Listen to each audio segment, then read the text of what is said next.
Pietro! Pietro! Dinig ang boses ni Malia sa buong espasyo ng malamansyon nitong bahay. Ilang saglit ay tumakbong bumaba pababa si Pietro dala ang susi ng kotse. Pasensya na po ma'am, nalimutan ko kung saan nakalagay ang susi. Paghingi ng paumanhin ng binata sa kanya. Umirap si Malia at saka tumalikod. Dalian mo na, huwag kang pakupad-kupad. Pagkasabi ni Malia ay dire-diretso na itong lumabas. Iniwan ang mga gamit sa kanya. Napabuntong hininga na lamang si Pietro at saka dinala ang mga naiwan nitong bag. Pagdating niya sa may kotse, nilapag niya ang mga gamit sa may trunk habang ang dalaga ay nakaposisyon na doon at hinihintay na lang siya. Mabilis siyang kumilos upang pumunta sa driver's seat. Ito yung address, make sure na makakarating tayo dyan as early as possible. Pag-uutos ni Malia. Tumango naman si Pietro at saka nagsimulang paandarin ng kotse. Hindi naman mataray ang anak ng mag-asawang Han at Lawrence. Sadyang istrikta lang ito sa mga bagay na dapat on time dahil lagi nitong aniya na hindi nababayaran ng oras kung kaya kailangan niyang pumunta ng mas maaga or sakto sa oras. Pero sa kabila ng hindi nito pagiging mataray, meron din itong kakaibang pananaw sa mga tao. Dahil nga lumaki si Malia sa isang pamilyang nasa kanila na ang lahat, pakiramdam niya walang totoo sa kanya maging ang sariling kaibigan at ang mga trabahador kung kaya bihira lang itong pakisamahan. Puro pera din ang pinapaandar niya. Kapag hindi sumasang-ayon sa kanya o hindi agad sumusunod, binibigyan niya ng pera. Ipark mo doon para mabilis akong makababa. Utos ni Malia. Nangunot naman ang noo ni Pietro. Ma'am, PWD lang po ang pwedeng mag-park doon. Ibababa na lang kita dito, ma'am. Pangungumbinsin ni Pietro sa dalaga. Iiling-iling itong napabuntong hininga. Hindi porke mas matanda ka sa akin, Pietro, ikaw nang masusunod kung saan ko gusto ipwesto ang kotse ko. Doon mo sabi ipark? Medyo irritable ang tono ng boses ni Malia, kaya wala nang nagawa si Pietro kundi sundin ito. Nang maipark na ni Pietro ang kotse ay mabilis na bumaba ang dalaga. Hindi na nito hinintay na pagbuksan siya ni Pietro. Sumunod naman si Pietro bumaba at saka sinalubong si Malia. Bumalik ka dito ng 9:30 AM, sharp, okay? Get yourself something to eat and drink while waiting for me. Sabi ni Malia habang humihigit ng pera mula sa bag. Ilang saglit, nag-abot siya ng 2,000 piso kay Pietro. Ma'am, may Jollibee naman dyan. Sobra po itong 2,000. Pagpapaalam ni Pietro rito dahil sure naman siyang hindi alam ni Malia ang presyo ng Jollibee. Dahil hindi pa ata ito nakakakain doon. I don't care. Mata sa matang sinabi ito ng dalaga kaya napalunok si Pietro. Also, bilhan mo na din ako ng Stromboli. 16 pieces for my lunch and my favorite drink sa Starbucks, okay? Pagdagdag pa nitong bilin habang humihigit muli ng pera sa kanyang bag. Ngayon, 3,000 naman ang ibinigay nito sa kanya. Napabuntong hininga na lang si Pietro dahil kung siya lang ang magdedesisyon, kasya ng 2,000 para sa mamahalin nitong Stromboli at saka Starbucks, plus sa pagkain niya pa. Hindi na rin kasi tumatanggap ng sukli ang dalaga kung kaya ang lahat ng mga trabahador ng pamilya nila nagkakaroon ng ekstra pera dahil sa sobrang binibigay ni Malia at hindi na humihingi ng sukli. Hinintay ni Pietro na makapasok na ang dalaga para madala nito ang sasakyan at makapag-park ang dapat na magpa-park sa spot na yon. Nang makarating siya sa mall, sinigurado niyang bumili lang ng mura pero mabubusog siya dahil ang sukli ay magiging pandagdag niya din sa pag-iipon para makapag-aral. Hindi nalingid sa kaalaman ng buong pamilya at iba pang kapwa-trabahador na gusto niyang ipagpatuloy ang kolehiyo. 25 years old pa lamang siya habang si Malia naman ay 24 at tapos na sa pag-aaral. Stromboli nga po, 16 pieces, may 2 chicken tapos isang pasta, sabi ni Pietro. Kilala niya ang dalaga. Pag sinabing Stromboli, dapat package na kasamang iba pa nitong gustong kainin. Mabait naman ito, sadyang iba lang talaga ang pananaw sa buhay. Hindi kagaya ng ibang mga tao na talagang kailangan ng maranasan ng buhay na meron sa paligid. Hindi kagaya ni Malia na siyang nakalatag na lahat ng gugustuhin ito sa isang sabi lang. Nagstay muna siya sa food court at saka nagbasa ng mga post na lumalabas sa kanyang Facebook. Yun lang kasi ang magagawa niya dahil hindi niya naman afford ang bagong cellphone upang makapag-download ng mga larong magiging libangan niya. Ang gawin niya talaga na sa darating na pasukan sa susunod na buwan, makasabay na siya kung kaya labis ang pagsunod niya kay Malia dahil hindi niya kakayanin kung biglaan siyang sesesantehin ito. Gusto niya ituloy ang pagiging second year college para naman makaalis na siya sa ganitong sitwasyon. Nang mapagtanto niyang 8:15 AM na, dali-dali na nitong kinuha ang paper bag at nagtungo sa Starbucks. Alam naman niya kung gaano kahaba ang pilahan sa Starbucks, kaya alam din niya kung ilang oras ang magagawa kung ano man ang orderin niya. Nang mag-alarm ang cellphone niya ng 9:20 AM, saktong dating naman ang order niya. Mabilis siyang nagtungo kung saan siya nakapark at nilagay ang lahat ng binili sa passenger seat. Hindi na siya naghanap kung saan magpapark. Inilagay na lang niya sa harapan ng mismong babaan ni Malia ang kotse para hindi nito mahalata, nakakapunta lang niya doon at susunduin pa lang siya.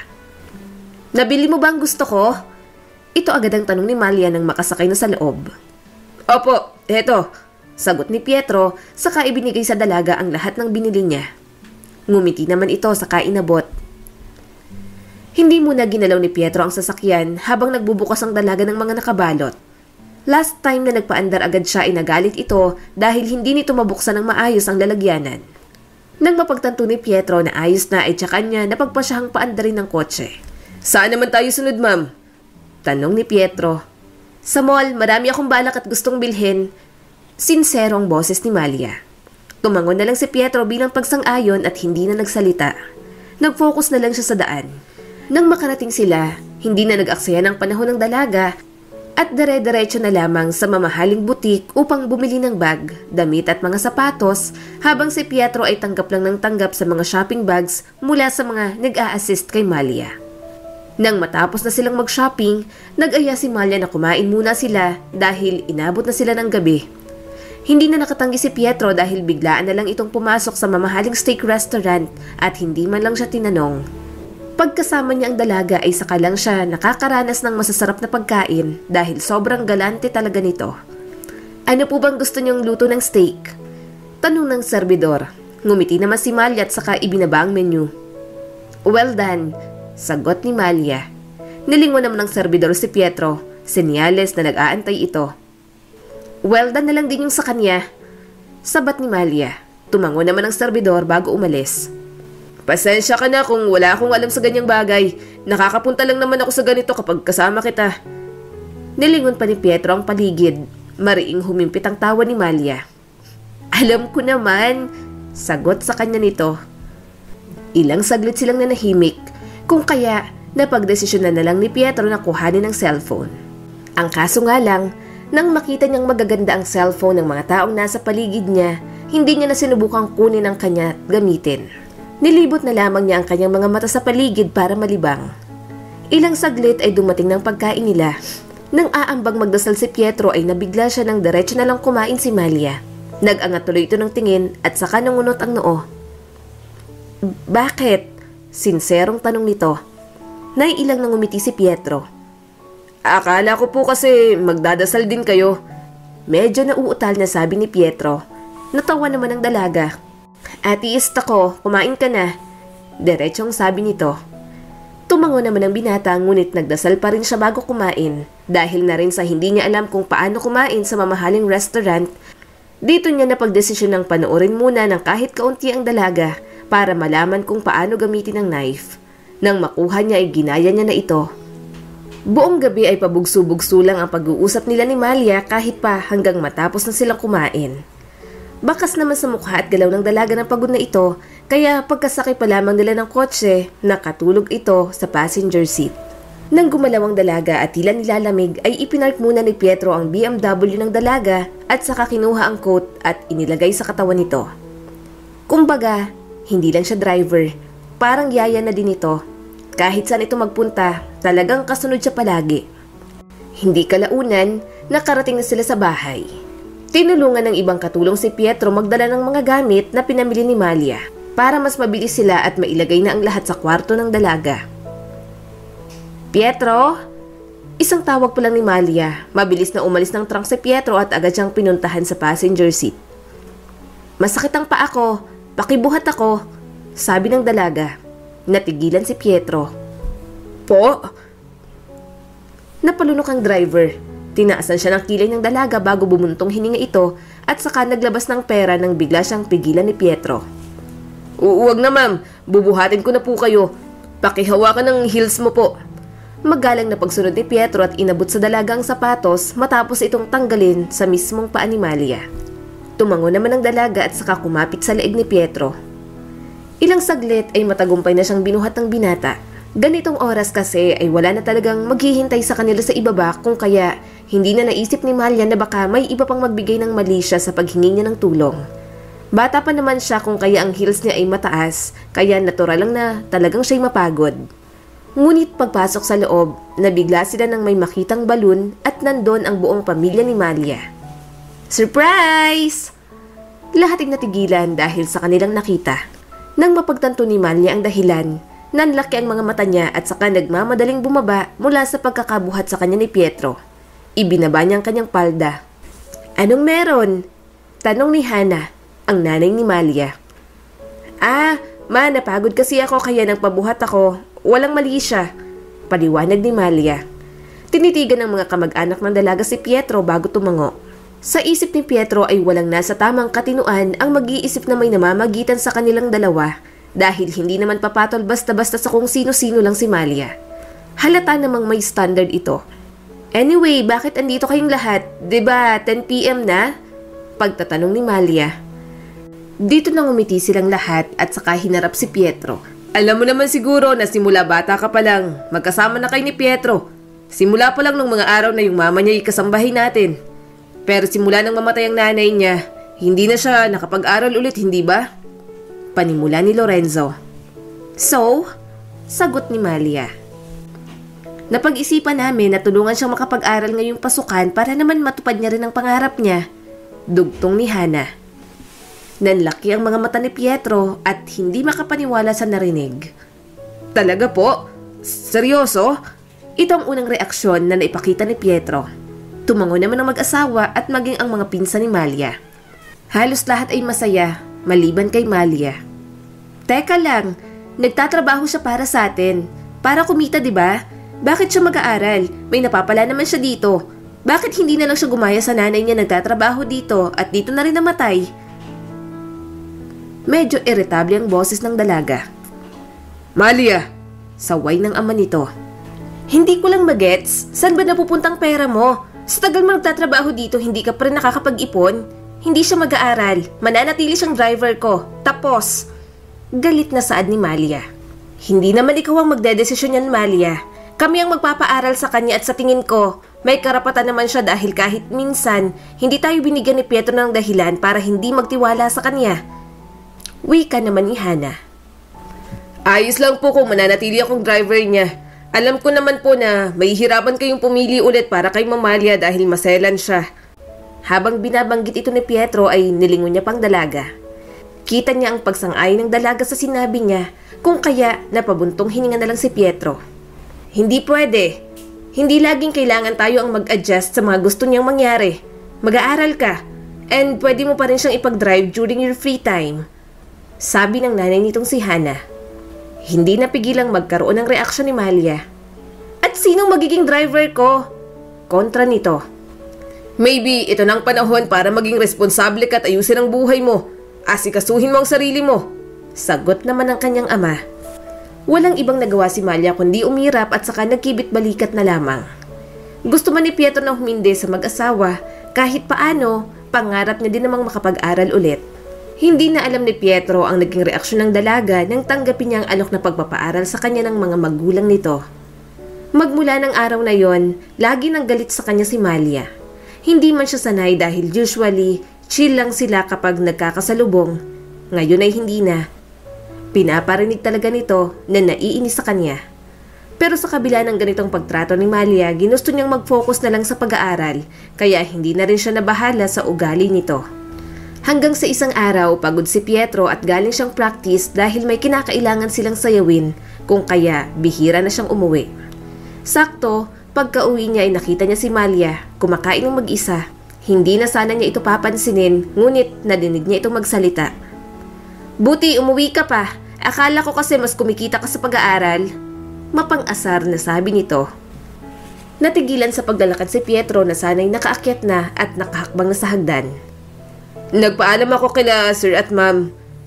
Ito lang ang isinagot ni Pietro dahil pagod siya at ayaw niyang makipag-usap sa dalaga. Dahil alam ni Pietro na puro panunumbat at panlalait lang ang gagawin nito at ayaw niyang makaalitan pa ito. Kakaunti pa lang ang naihakbang niya, muli na namang nagsalita ang dalaga. Anong klaseng pangarap bang meron ka? Hindi ba't parang walang silbi lang din ang pangarap mo dahil ibang tao naman ang nagpapaaral sa'yo? Dahil sa sinabi nito, nilingon siya ni Pietro. Wala akong oras para makipagsagutan sa'yo. Hinahayaan lang kita sa ilang buwan na pinaparinggan mo ko. Mahinahong sabi ni Pietro, pero halata ang pagka-irritable sa boses nito. Natawa si Malia sa sinabi niya. Alam mo, hindi ko alam bakit nagkakaroon pa kayong mga mahihirap ng pangarap as if magkakaroon ng space ang kumpanya sa inyo. Pag nalaman nilang anak ka ng isang kasambahay, sa tingin mo, anong sasabihin nila? Pang-iinsulto ng dalaga. Natigilan naman si Pietro. Di ba ang mga katulad mo ay mahilig sa pera? Magkano ka ba para hindi ka na mag-aral at manatiling driver ko? Mataray na sabi nito. Hindi na nakapagpigil si Pietro. Bumaba siya ng hagdan at hinarap ito. Alam kong nabuhay kang lahat ay madali sa'yo, pero hindi lahat tungkol sa pera, Malia. Huwag mo ako at ang iba igaya sa iyong mata pobre at walang galang sa pangarap ng iba dahil hindi ka nakaranas ng hirap. Kalmado pero seryosong sabi ng binata. Nakakaranas ka pa ba ng hirap? Pakain ka na dito at may sweldo ka pa. May kwarto ka. Mata sa mata siyang sinagot ni Malia. Ngumisi si Pietro. Pag ikaw ang bumagsak, may mag-aangat sa'yo. Sa akin wala. Wala na akong babalik ang pamilya kaya kailangan kong matupad ang pangarap ko at ng nanay ko. Siguro, ganun ka na talaga noon pa. Pero hindi kita sinasabihan ng ganito dahil alam kong kaya mo akong sisantehin. Pero ngayong, para na rin nila akong anak. Isa lang ang masasabi ko sa'yo. Nahinto si Pietro at nag-igting ang panga. Lumugar ka. Mas lalo kapag buhay ko ang pinag-uusapan. Huwag mo akong gawing ikaw. Walang puso, walang pangarap. Pag walang pera, sino ka? Sabi ni Pietro. Alam niyang sampal para sa dalaga ang kanyang binitiwang salita. Pero alang-alang na matuto ito, gagawin niya. Wala siyang enerhiya para patulan pa ito. Kung kaya, hinayaan niya itong sumigaw ng sumigaw hanggang sa makaakyat na siya ng kwarto. Buong akala ni Pietro ay mahihimasmasan ng dalaga, pero nagkakamali siya dahil ganito pa rin. Hindi naman lumala pero ganun pa rin ang pag-uugali nito. Sa araw-araw, pinipili ni Pietro na huwag silang magpang-abot dahil pagod siya at hindi niya gugustuhin mag-usap pa sila. Pero ilang araw lang, napansin niya na labis ang pagtataka kung bakit hindi niya madalas makita si Malia. Alam niyang oras kung kailan umaalis at bumabalik ang dalaga pero hindi na ito nasusunod. Nung una, maagang umaalis si Pietro para hindi makasalubong ang dalaga at umuwi siya ng hating gabi. Sinisiguro ang oras ay tulog na si Malia. Pero mukhang ngayon, si Malia na ang gumagawa nito. Aaminin ni Pietro na hindi niya inaakalang magiging ganito ang usapan at pakikitungo nila sa isa't isa. Nauunawaan naman kasi niya kung ano ang punto ni Malia. Ang kaso nga lang, libre nang inaalok sa kanyang pagpapaaral at pagkakataon niya na ito. Hanggang sa isang araw, nabigla si Pietro na kahit gabing-gabi, bukas ang lahat ng ilaw sa loob ng bahay ng mga Mendez. Nagtataka man, ipinagpatuloy niya ang pagpasok kahit na malaki ang posibilidad na makasalubong niya si Malia. Para sa kanya, hahayaan niya na lang dahil bihira niya rin naman itong makita. Saktong pagbukas niya ng pinto, nakita niyang mag-asawang Lorenzo at Hana, binapagalitan ng unikaihan nilang si Malia. Nabigla siya dahil kahit kailan, hindi niya nakita na ganito kagalit ang mag-asawa. Bakit ba nagrereklamo kayo? Mayaman naman kayo ah. Ano bang problema? Galit na tanong ng dalaga. Kami ang may pera at hindi ikaw. Kaya simula ngayon, binabawalan ka namin sa pagiging gastadora mo. Sabi ni Hana na siyang nanay nito. So paano ako magbabayad ng mga kailangan ko, mga gastusin ko? Talagang gusto niyo akong mahirapan? Halata ang pagiging desperada nito. Dito na nilingon ng mag-asawa si Pietro na nasa pintuan. Simula ngayon, si Pietro nang bahala sa mga gastusin mo. Siya ang masusunod kung bibigyan kanya ng pera. Pagdedesisyon ni Lorenzo. Ano? Sigaw ni Malia sabay padyak. Maging si Pietro ay hindi alam ang gagawin. Alam niyang mas lalo silang hindi magiging okay ng dalaga kung siya ang maghahawak ng pera. Pero naisip niya din ito bilang isang oportunidad na maturuan ng leksyon si Malia. Kaya kahit labis ang sama ng tingin nito, pumayag siya sa gusto ng mga magulang ni Malia na naging sanhi ng pagdadabog nito. Gusto mo ba talaga? Pasensya ka na kung hindi ka man lang namin sinabihan kung anong nangyayari, sabi ni Hana. Ayos lang po ma'am, dapat na talagang maturuan ng tama si Malia, mahinahong sabi ni Pietro. Naging curious tuloy ang mag-asawa sa binabalak ni Pietro kung kaya dito na sinabi ni Pietro ang kanyang magiging plano. Pinaunawa niya ang lahat ng detalye at sumang-ayon naman ang mga magulang nito. Ang hindi alam ni Malia, tunay nang magbabago ang ihip ng buhay niya sa pang-araw-araw. Napabalikwas ng higaan si Malia nang may malakas na tunog na naging dahilan ng pagkagising niya. Nakita niya ang isa sa mga kasambahay, may hawak na speaker at cellphone. Hoy! Ano mo bang dahil sa ginawa mo kaya kitang paalisin dito? Galit na sabi ni Malia pero ang kasambahay hindi nagpatinag. Gumising ka na, marami kang pupuntahan ngayong araw. Sinserong sabi nito. Nangunot ang noo ni Malia. Nang subukan niyang sumigaw, nagulat siya nang patugtugin ng kasambahay muli ang speaker at maiwasan siyang magsalita. Hindi na inintay ng kasambahay ang sunod na sasabihin ni Malia at agad na umalis na kwarto. Asa ng respeto? Ito ang nasabi ni Malia sa sarili nang makita niyang 6:00 pa lang ng umaga at maging siguro ang mga magulang niya'y tulog pa.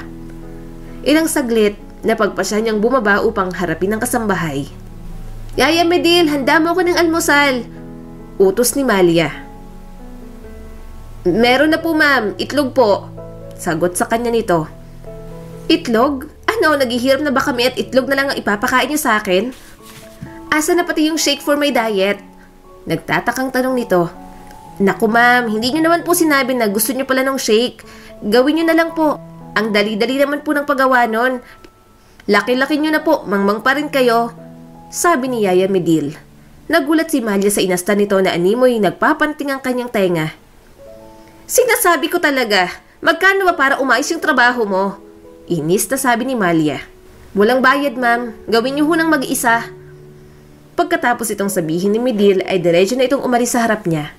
Hindi makapaniwala si Malia sa ginawa nito. What the... Ito ang naging reaksyon niya at saka pinanood ang kanyang kasambahay at ang iba pa na walang pakialam sa kanya at tila parang walang takot. Simula ngayon, magbabago ng lahat. Aasikasuhin ka pa rin naman nila pero hindi na kagaya ng dati na halos wala kang gagawin. Kung may gusto ka at wala sa harapan mo, gawin mo na mag-isa. Medyo may tukso ang tono habang nagsasalita si Pietro. Mabilis siyang nalingon ni Malia. At sino ka naman para mag-decide kung ano mangyayari sa buhay ko? Masungit na tanong nito. Kumisi naman si Pietro at saka tuluyang bumaba mula sa hagdan. Ako ang may hawak ng pera mo at ang magiging pang-araw-araw mo. Mayabang na sabi nito. Susubukan sanang umakyat ni Malia upang bulabugin ang mga magulang nang biglang harangan siya ni Pietro. Kung ako sa'yo, huwag mo na subukan kausapin pa sila kasi iisa lang din naman ang sasabihin nila. Yun ay, ang tama ako. Mapang-asar na sabi nito. Bakas lalo ang pagkairita sa mukha ng dalaga.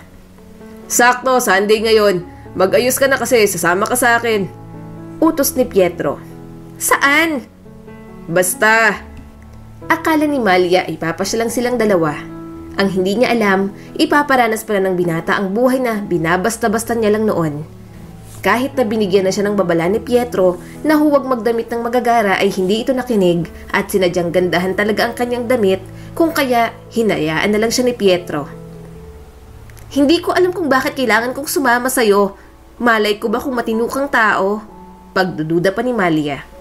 Natawa naman ang binata habang nagmamaneho. Lumaki talaga ako ng kasama ka. Kailan ko kayo pinagsama ng loob at intensyon, ha?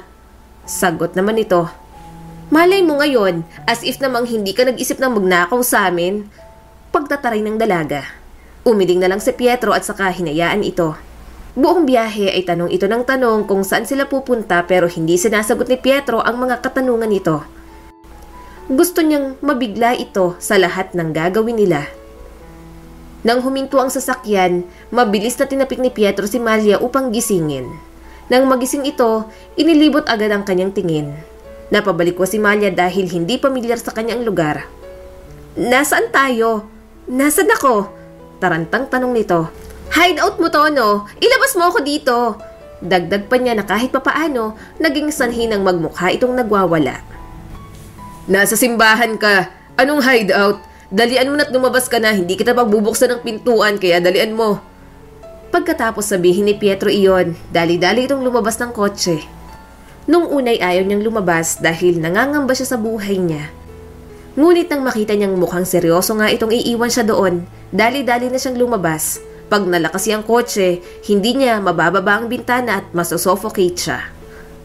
Pwede bang maghintay ka? Kita mong nakahils ako eh. Reklamo ni Malia. Mahiya ka nga, nasa simbahan ka. Hindi na siya nalingon pa ni Pietro at hinayaan na lang. Una pa lang yun ang mga bagay na gagawin nila at for sure, hindi nakakayanan ng dalaga ang magtiis hanggang mamaya. Pumwesto si Pietro sa gilid na upuan ng simbahan at sinisigurado niya na makikita pa rin siya ng dalaga kung sakali mang mahuli ito. Ilang saglit, naramdaman niya ng pagtabi ni Malia sa kanya. Hindi ka man lang nahiya sa simbahan, hindi mo ko tinulungan man lang. Irritableng sabi pa nito. Sinabihan na kita na hindi ka magsha-shopping ngayon, kaya hindi mo kailangan ng heels pero makulit ka. Tapos ngayon, sisisihin mo ko, manigas ka. Sincero ang boses ni Pietro bago nag-focus sa misa. Simula pa lang ng misa, naririnig niya nang magreklamo si Malia at palihim ang pag-irap. Uulit tayo ng misa kung hindi ka pa magtitino dyan. Parinig ni Pietro. Ilang oras ba kasi to? Bakit ang tagal? Reklamo ng dalaga. Alam mo, imbis na magreklamo ka, kahit hindi ka na magmisa, pansinin mo na lang ang paligid mo at mag-reflect ka. Napanguso naman ang dalaga at napairap. Tila wala pa rin itong natututuhan kung bakit siya nandoon. Kahit pa nang matapos ang misa, puro lamang pagreklamo ang ginagawa nito. Laki din ang pasasalamat ni Malia nang makaalis na sila doon. Ang hindi niya alam, mas lalala pala ang kanyang maaabutan sa susunod nilang pupuntahan. Hindi naman ito nalalayo sa simbahan na una nilang pinuntahan kung kaya mabilis silang nakarating. Anong ginagawa natin dito? Malakas na sabi ni Malia nang makita niya ang buong lugar.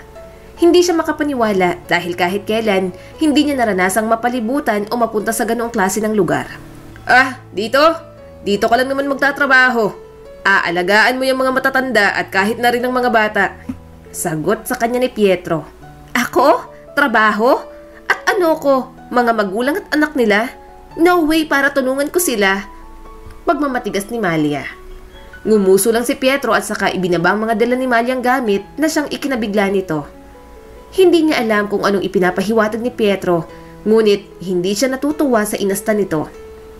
May iwan ka dito ng 1 linggo at kung wala ka pa rin matutunan, sinabi sa akin ng mga magulang mo na kailangan nilang i-cut off ang pera mo at kailangan mong magtrabaho para sa mga luho mo.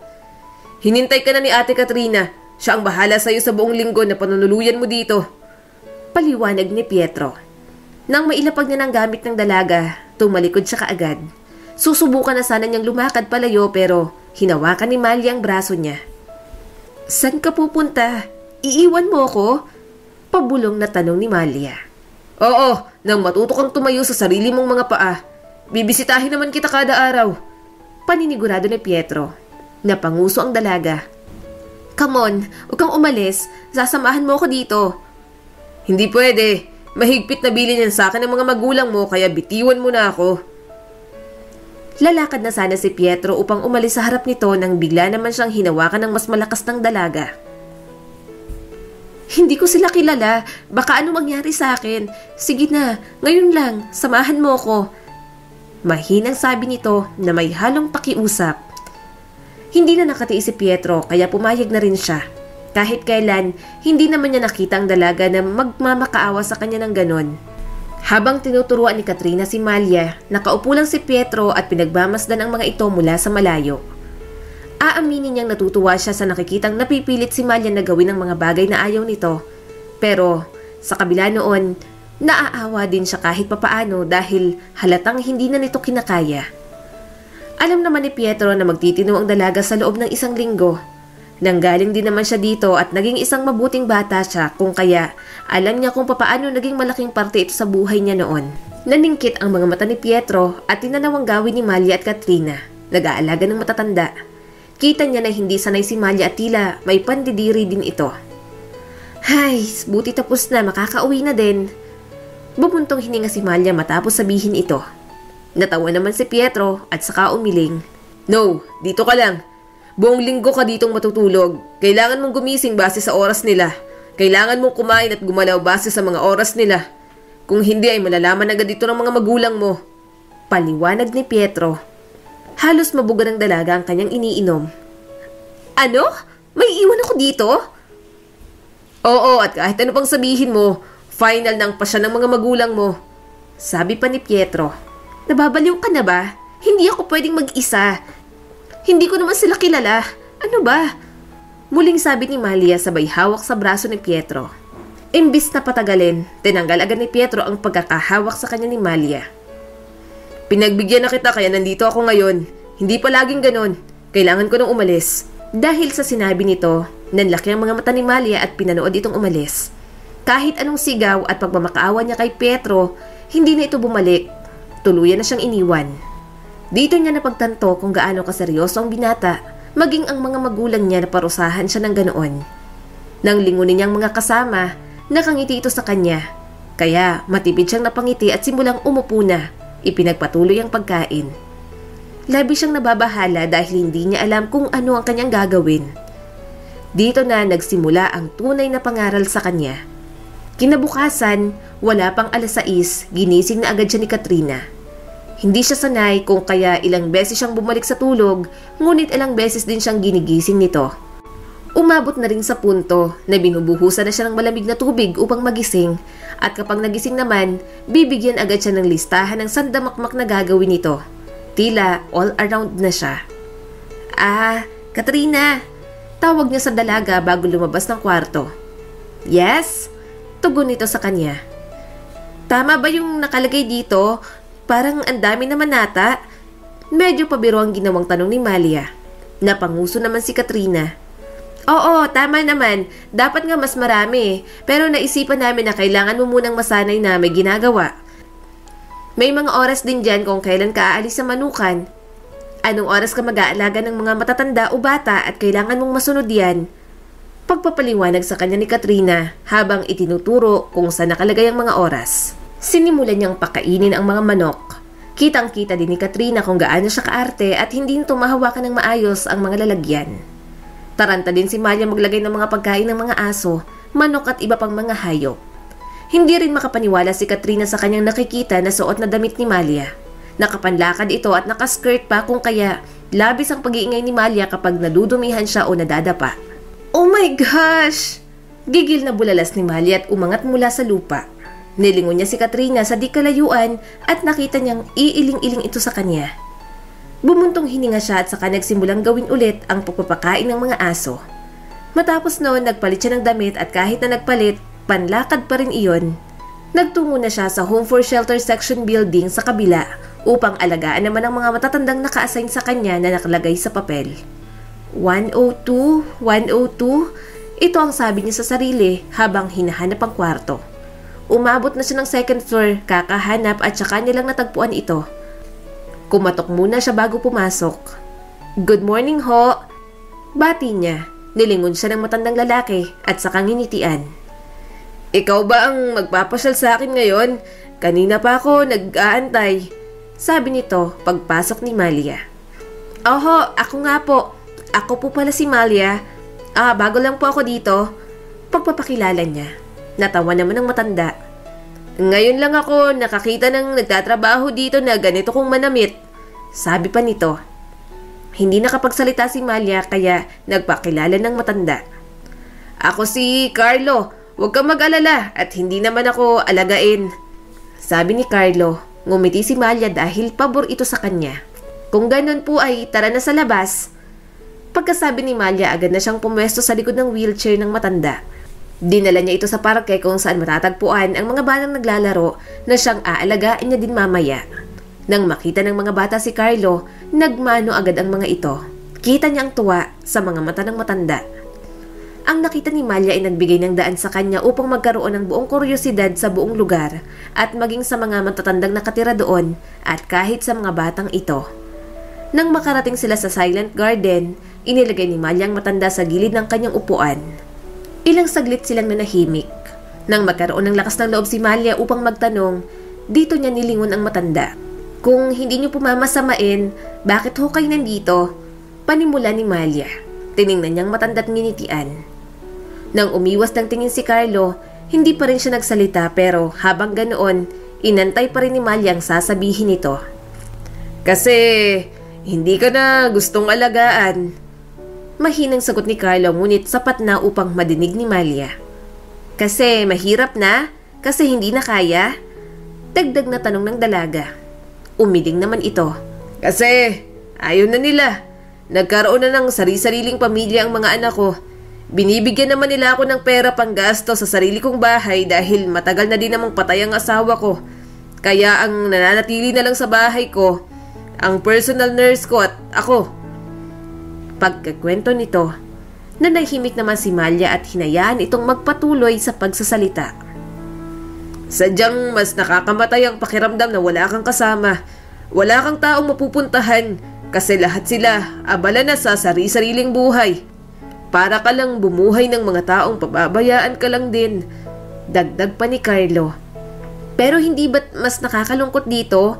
Wala ka sa sarili mong bahay at wala kang laya kung walang mag-aasikaso sa'yo. Ikaw na rin naman po ang nagsabi, hindi ba? Binibigyan ka naman nila ng pera. Hindi ba sapat yon? Muling tanong ni Malia. Agad namang umiling ang matanda. Mas masaya dito, iha. Dito kasi madaming may kakilala. Respeto at minamahal ka kahit hindi ka kamag-anak. Masaya dito kahit walang pera. Pero kapag kasama ko ang mga anak ko, puro papadalahan ka na lang namin ng pera at regalo. Hindi na kami makakapunta sa birthday mo. Palaging ganun. Ramdam ang pagiging dismayado sa boses ni Carlo. Nagpatuloy pa ito sa pagkakwento at habang lumalalim ang usapan nila, mas lalo siyang naaapektuhan sa mga kwento ng mga ito. Nagpatuloy lamang ito sa pagkakwento at habang lumalalim ang usapan nila, mas lalong naaapektuhan si Malia sa kwento ng mga ito. Nang hindi pa naging sapat sa kanya ang mga kwento, pati ang iba niyang mga inaalagaan, natanong niya na rin. Iba-iba ang kwento nila na naging isang malaking realisasyon kay Malia. Pero para sa kanya, hindi pa rin ito malaking dahilan para maramdaman niya ang guilt dahil lang mapera ang pamilya niya. Ngunit nang magkasabay sila ni Katrina kumain, hindi niya maiwasang magtanong. Katrina, tawag niya sa babae. Bakit? Tungkol saan ba talaga ang lugar na to? May mga hayop, may mga matatanda at may mga bata. Meron pang sanggol. Tanong niya sa dalaga. Natigil naman si Katrina sa pagnguya. Yung mga hayop, yan lang yung mga pakalat-kalat sa daan. Deserve ding mahalin at magkaroon ng bahay. Yung mga matatanda, sila naman yung pinabayaan o kinalimutan na ng mga sari-sariling anak at hinayaan na lang kung anong mangyari sa kanila. Hindi nga sila binibisita. Iilan sa kanila, mahirap. May kaya pero madaming mayaman dyan. Tapos yung mga bata, kagaya nila Beta, Gian, Aldrin at saka Susie, sila naman yung mga batang hindi nakilala yung mga magulang. Mga batang walang pera. Mga batang walang kumupkup sa kanila. Mga batang napagsamantalahan, binugbog, ikinulong. Napalunok si Malia sa sinabi ni Katrina. Hindi niya alam na may ganitong buhay pala sa labas ng malaperpekto niyang pang-araw-araw. Pero madami naman ang gusto ng manok. Meron din naman sigurong gusto bumili sa inyo. Sa mga matatanda, halos lahat naman ng anak nila binibigyan sila ng pera at may kasama din sila sa loob ng bahay. Anong hindi ikinaganda nun? Tanong ni Malia.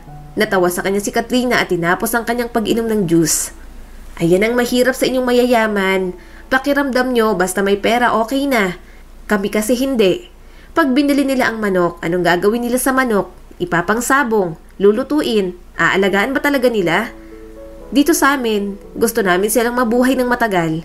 Matagal na matagal, hindi yung makakaranas pa sila ng kabrutalan sa ibang tao. Yung matatanda naman, hindi na nila kailangan ng pera. Oo, somehow, part talaga ang pera ng buhay ng isang tao. Pero hindi naman mabibili ng pera ang masasayang araw na nasasayang. Sa lugar namin, binabalikan lang ang mga matatanda kapag patay na.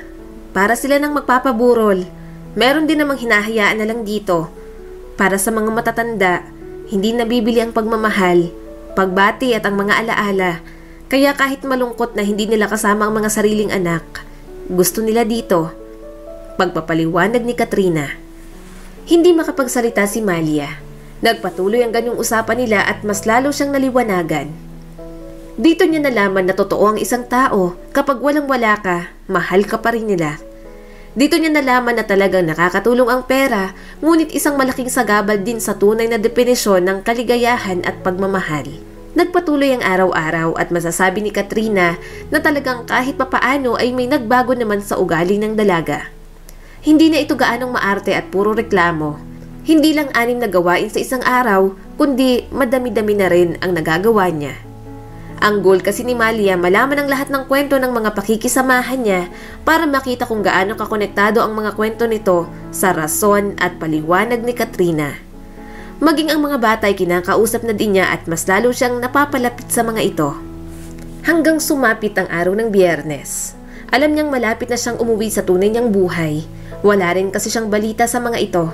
Hindi niya rin alam kung kinukumusta ba siya ng kanyang mga magulang dahil mahigpit na pinagbawal ang paggamit niya ng cellphone para makapag-focus sa tunay na rason kung bakit siya nandoon. Kaya napapadalas din ang pangungulila niya at pakiramdam na parang ayos lang sa kanila na wala siya. Dahil maging ang pangako ni Pietro na bibisitahin siya nito, hindi nito ginawa.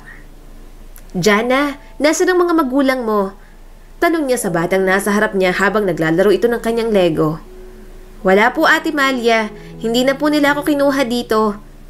Inosente ang boses ni Jana, ngunit ramdam sa kanya na tila hirap siyang pag-usapan ang ganitong topic. Pero hindi iyon inisip ni Malia. Sa lahat ng bata, si Jana ang pinakatahimik kung kaya gusto niyang malaman kung bakit ito nandito. At ni isang beses, hindi siya nakisalamuha sa mga kapwa nito bata. "Bakit ka napunta dito?" Tanong ni Malia. Matagal na nakasagot ang bata, ngunit nagsalita din naman. "May kapatid po ako. Kapatid ko po sa nanay. Tapos simula nang pumunta sila sa bahay, gusto lang nila ay silang nilalambing ni mama. Kaya ayun po, kinausap ako ni mama na mas kailangan siya ng mga kapatid ko dahil mas bata po sila." Kwento ni Jana, pero dahil hindi nasagot ang kanyang tanong, tinanong niya ulit ito at dinagdagan naman ng bata ang kanyang kwento. Narinig ko po kasi sila ng tatay ng mga kapatid ko po. Ang sabi po ng tatay nila, magiging masaya sila kung bubuuin nila ang kanilang pamilya. Tapos nagplano po sila kung paano ko aalisin, kaya nandito po ako. Nagbago kasi si nanay. Pinapalo niya po ako madalas at sinisigawan kahit hindi po ako ang may kasalanan. Takot po siyang nasasaktan ng mga kapatid ko po. Ngumiti ang bata at nilingon niya si Malia. "Pero nasasaktan din po ako, di ba po?" Mata sa matang sinabi ng batang si Jana ang salitang ito na nagpaluha kay Malia at maging sanhi kung bakit niyakap niyang bata. Hindi niya alam na ganito palang dinanas ng ibang mga bata sa paligid niya. Mga matatanda na binabastos lang at binabayaran lang. Mga hayop na hindi niya man lang gustong hawakan noon. Sobrang naantig ang puso niya at hindi napigilang umiyak. Nang maramdaman ng bata ang kanyang pag-iyak, nabigla siya nang sumabay ito. Hindi niya matanggap na may mga bagay siyang hindi nakita sa mundo na imbis tulungan, pinandidirihan niya pa. Hindi siya makapaniwala kung anong klase siyang tao. Nang sumapit ng huling araw, excited na si Malia na ikwento sa kanyang magulang ang lahat ng nangyari at mga natutunan niya. Ramdam niya sa sarili ang pagbabago na hindi niya inaakala na maaari palang mangyari sa kanya. Habang abala siya sa huling gawain niya ngayong tanghali, nakita niya si Pietro sa di kalayuan. Kaya naman, dali-dali niyang binitiwan ng tubig na hawak at tumakbo papalapit kay Pietro. "Pietro! Pietro!" Sigaw ni Malia nang makalapit.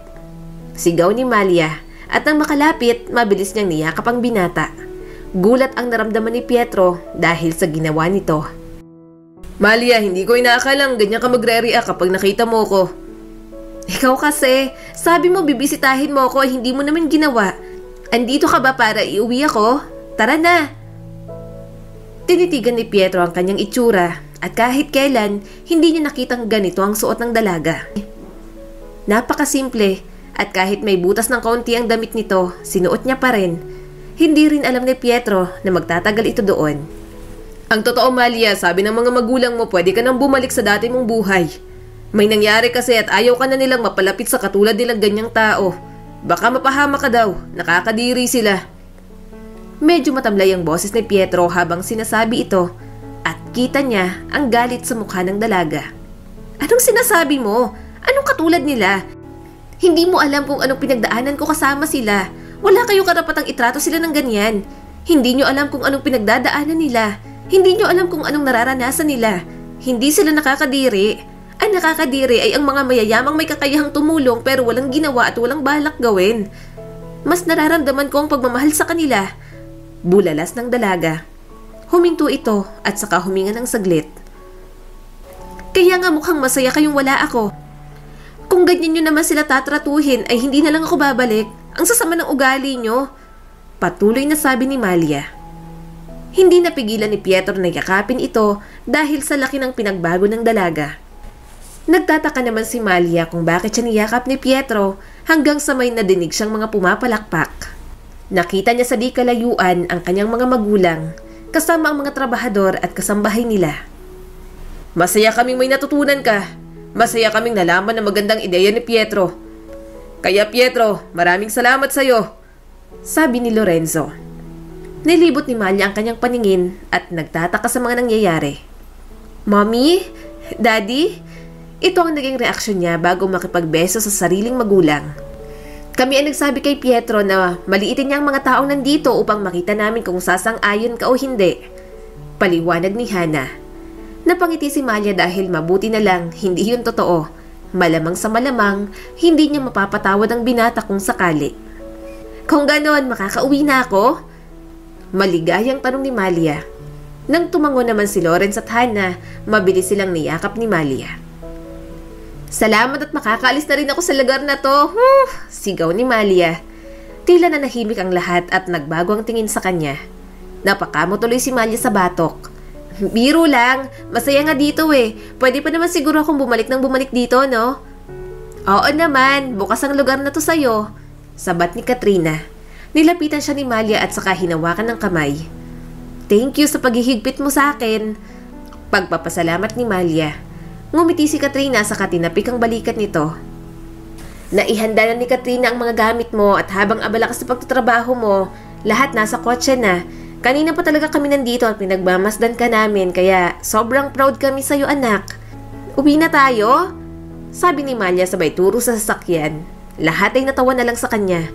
Pinanood nila ito na maglakad papunta sa kotse at hindi na nila pinigilan. Malia! Tawag ni Lorenzo sa kanyang anak. Nilingon naman sila nito. Bakit? Gusto niyo bang dito kumain? Masasarap ang ulam dito, promise! Umiling naman ang mag-asawa at saka nagsalita. Kailangan mo na ding magpaalam kay Pietro. Titira kasi siya sa apartment malapit sa eskwelahan niya at hindi namin alam kung babalik pa siya. Ipagpapatuloy niya kasi ang kurso na naiwanan niya at hindi niya na kayang magtrabaho para sa atin. Paliwanag ni Hana. Naibaling ni Malia ang tingin kay Pietro at saka nginitian ito at kumaway bilang pagpapaalam. Ngumiti naman si Pietro. Pagkatapos ay dito na nila tuluyang nilapitan ng sasakyan. Sa huling pagkakataon, binuksan ni Pietro ang pintuan ni Malia. Aalis na sana si Pietro para sumakay ng tricycle pero tinawag siya ng dalaga. Pietro! Sigaw ni Malia sa kanyang pangalan. Mabilis na lumingon si Pietro. Niyakap siya ni Malia. Maraming salamat. Bulong ni Malia sa kanya. Napangiti ang binata habang nakayakap rito. Maraming salamat kasi tinulungan mo akong magbago. Tinulungan mong tumibok ang puso ko sa totoong pagmamahal na meron sa paligid ko. Tinulungan mo akong ituwid ang pananaw ko. Dagdag pa ni Malia habang nakapikit siya at nakayakap pa din kay Pietro. Walang anuman ma'am, alam ko naman na mabuti kang tao. Sana lang ay magtuloy-tuloy. Sambit ng binata bago humiwalay sa pagkakayakap dito. Nakita niyang tuluyan ng umiyak si Malia na ngayon niya lang nasaksihan. Mag-iingat ka dun ha, gagalingan mo sa pag-aaral. Kausapin mo ako, i-chat mo ako, kitain mo ako pag may oras ka ha. Kaibigan kita. Napangiti naman si Pietro at hinawakan ang ulo nito. Oo naman, basta ikaw. Pumasok ka na sa loob, nandun ang stromboli mo at hindi Starbucks na inumin ha. Muli siyang niyakap ni Malia bago ito kawayan at magpaalam. Pinanood muna ni Pietro na makapasok ito sa sasakyan bago din siya umalis. Labis ang tuwa niya nang makita ang malambot na puso ni Malia na parang dati, imposible mong matanaw o makita. Ramdam naman niya ang sinseridad sa bawat salita at galaw nito. At masaya siyang naturuan niya ng totoong mundo si Malia. Mula ng araw na yon, ipinagpatuloy ni Pietro ang pag-aaral. Si Malia naman ay nagsimula ng aralin ang pasikot-sikot at kalakaran sa kumpanya.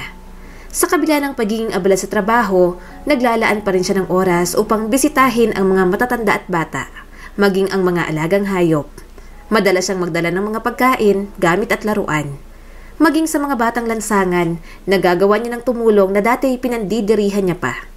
Siya na rin ang nagmamaneho ng sariling sasakyan at kung minsan, nagkikita rin sila ni Pietro. Nang makapagtapos sa pag-aaral, inoferan siya ng dating amo na si Lorenzo na tumulong na rin sa kumpanya ng mga ito. Pero tumanggi ang binata. Ayon sa kanya, gusto niyang magtayo ng sariling negosyo. Nag-start siya sa munting car wash hanggang sa nagkaroon ng talyer at gasolinahan sa kung saan-saang lugar. Sa kabila ng pag-angat sa buhay, hindi niya pa rin nakakalimutang tumulong sa mga nangangailangan. Madalas silang magkita ni Malia sa mga charity events, sa ampunan o saan mang lugar basta tungkol sa pagtulong. Hindi nagtagal, niligawan ni Pietro si Malia at agad rin naman siyang sinagot ng dalaga. Dahil kilala na si Pietro ng mga magulang nito, wala nang naging problema. Bagkus, masaya pa nga ang mga ito para sa kanila. Dahil parehong mahilig tumulong, napagpasyahan nilang magtayo ng sariling foundation na naglalayong tumulong hindi lang sa mga matatanda at bata, kundi pati na rin sa mga hayop na napapabayaan. Muli, ito po si Skylar Guro at sana may bago na naman kayong natutunan sa kwento natin ngayon. Maraming salamat po.